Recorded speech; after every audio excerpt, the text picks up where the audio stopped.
This is a 10-minute demo of the upcoming book, Interactive Linear Algebra, to be published by CRC Press, and the associated software apps, which is the Gaussian elimination app.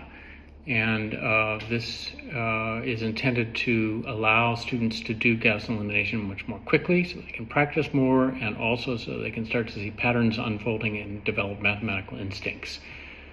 And so the first operation, one can add a scalar multiple of one row to another. So you put the scalar in the box and then drag the row down. You see the minus 10 at the beginning, wipe that out. You can also multiply a row by a scalar just by clicking. And you can also swap rows over here by switching those two. And this allows students to proceed very quickly to learn how to do this.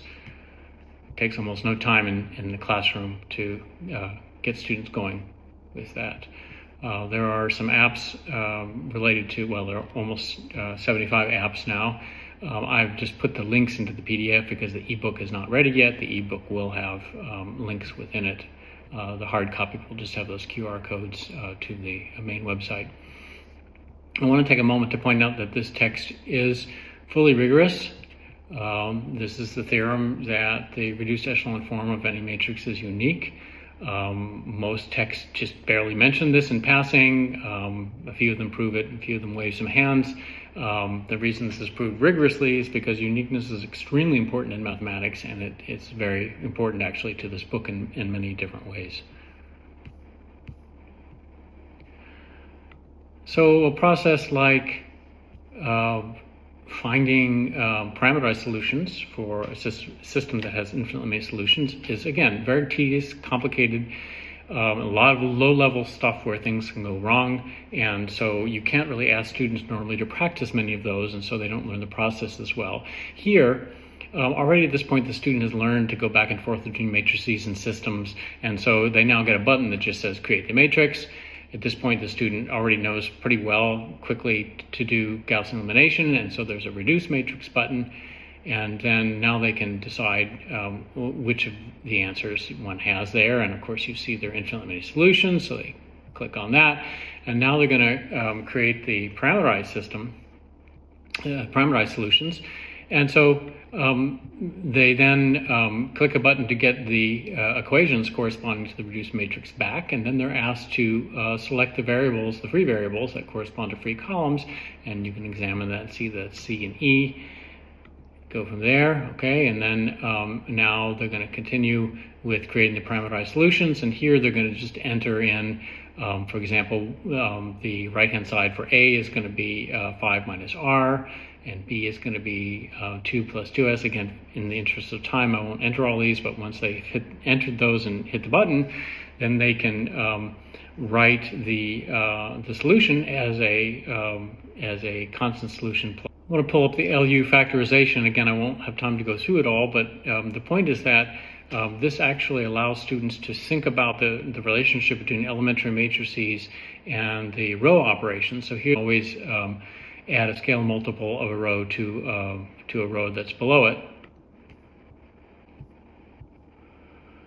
Determinants are introduced not via cofactor expansion, but by a way that's much less common in textbooks at this level, by its properties. Okay, and at some point it's rigorously proved that the determinant is the unique function with these properties, and these of course correspond to the row operations in Gaussian elimination.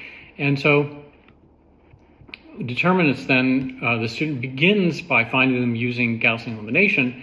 And so what happens here is that as they reduce it, they're going to be required to put into this determinant factor box over here the factor by which the determinant changes when they do the particular row operation. So for example, you might want to divide the first row by 4 or multiply it by a quarter. All right, so then click, and now they're asked to put in how the determinant changes with that row operation. So they have to put in 1/4, right? And then what happens is that the constant that they put in there goes into the determinant factor box, and then when they do something else, like swapping 2 rows, so there should be a -1, goes into the factor box. And if you then add a scalar multiple of one row to another, then of course you put a 1 into the factor box. And then what happens once the student has reduced it, then they have this long string of multiplied factors. There's a button that lets them multiply them without grabbing their calculator. And then they're asked to enter the determinant, which means that they have to invert whatever fraction that they see there. Then this can be used to motivate the proof that the determinant of an upper triangular matrix is equal to the product of its diagonal elements. And that comes out of these two apps here, one for non-singular matrices and one for singular matrices. Let's look at the one for non-singular matrices, right? And so the student is given an upper triangular matrix, and they're told what to do. The first thing they're told to do is to go ahead and just multiply each row by the multiplicative inverse of its first term, right? And at this point, because they've already learned what goes in the factor box, the software speeds things up by just putting the factor in there, right? So you see the 1/4 popping up there, and then half here, there. Okay, and then at this point, the student then can reduce the matrix to reduced echelon form only by the row operations of adding a scalar multiple of one row to another, which, as they do that, those ones pop out here, right? And so the point is that when they are done, then the only terms that are not one are the front ones, and then when they invert that, of course, they get the product of the diagonal elements. So that's, I had to say this. There, you have just done your first computer-assisted proof. Congratulations. Okay, that's for the student. Okay, there's I'll just pull it really quickly. Cofactor expansion is complicated, right? But there's a nice app that allows students to do that. I'll actually cover that in more detail later in the final app that I'll cover.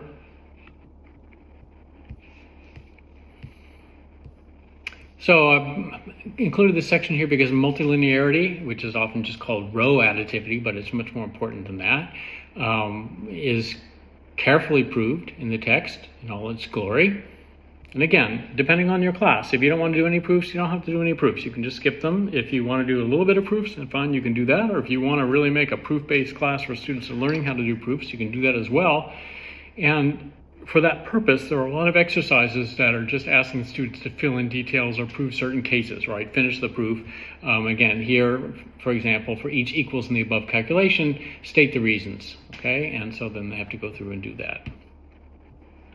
Similarly here, right, warning them to be careful about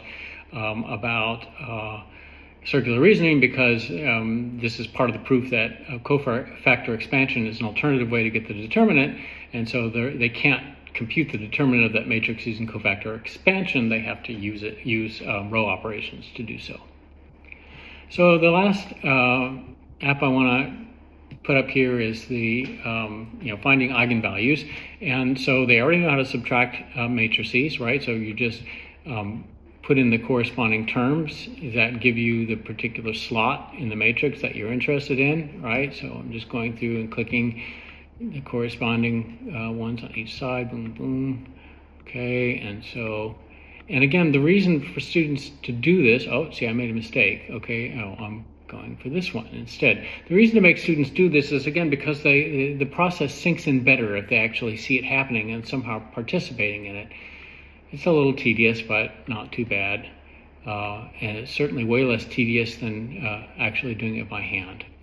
All right, so I have just now finished subtracting these matrices, and then, of course, you want to find the determinant of this matrix, and this is done by cofactor expansion. So it asks you just to go ahead and pick out the minor matrices that go in each entry. So we have boom, boom, boom, boom, and then boom, boom, boom, boom, and then boom, boom, boom, boom. If you make a mistake, it tells you so.